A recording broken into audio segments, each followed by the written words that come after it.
President-elect Donald Trump's initial public reaction was a four-word tweet, "Fidel Castro is dead!" Exclamation point. Later, he issued a longer statement saying, in part, Fidel Castro's legacy is one of firing squads, theft, unimaginable suffering, poverty, and the denial of fundamental human rights.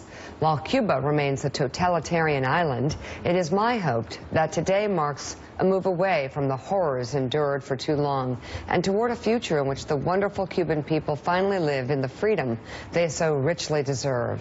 House Minority Leader Nancy Pelosi said in part, quote, this, generations of Cuban political prisoners, democracy activists, and families suffered under Fidel Castro's rule. In their name, we will continue to press the Cuban regime to embrace the political, social, and economic dreams of the Cuban people. Compare that to President Obama. Quote, we know that this moment fills Cubans with powerful emotions. History will record and judge the enormous impact of this singular figure on the people and the world around him. Sorry, what's he say? Today, we offer condolences to Fidel Castro's family. Powerful emotions? And our you mean thoughts like Stalin? Prayers. Stalin stirred powerful emotions? I guess it's sort of left inside open. Inside of kulaks? It's left open. It's not saying he was great.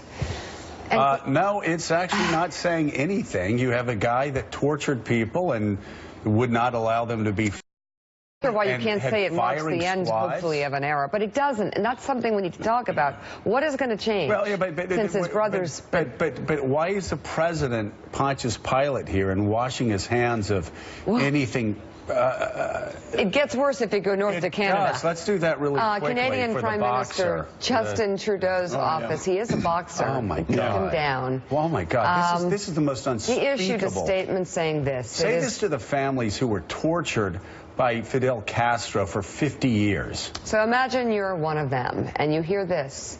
It is with deep sorrow that I learned today of the death of Cuba's longest-serving president. Fidel Castro was a larger-than-life leader who served his people for almost half a century. What, Mike Barnicle? What? Well, I can remember covering the Mariel Harbor evacuation in 1980. I was in Key West, Florida. We rented a boat, went out to meet the flotilla. It was a flotilla of many, many ships coming across the bay, and to see and hear and speak to people. There were a lot of like degenerates that they on those boats too, but to see and hear people who would risk their lives, their children's lives, to flee that island, and why they wanted to flee that island would put a whole new twist on Prime Minister Trudeau's statement. Absolutely, he was an absolute beast.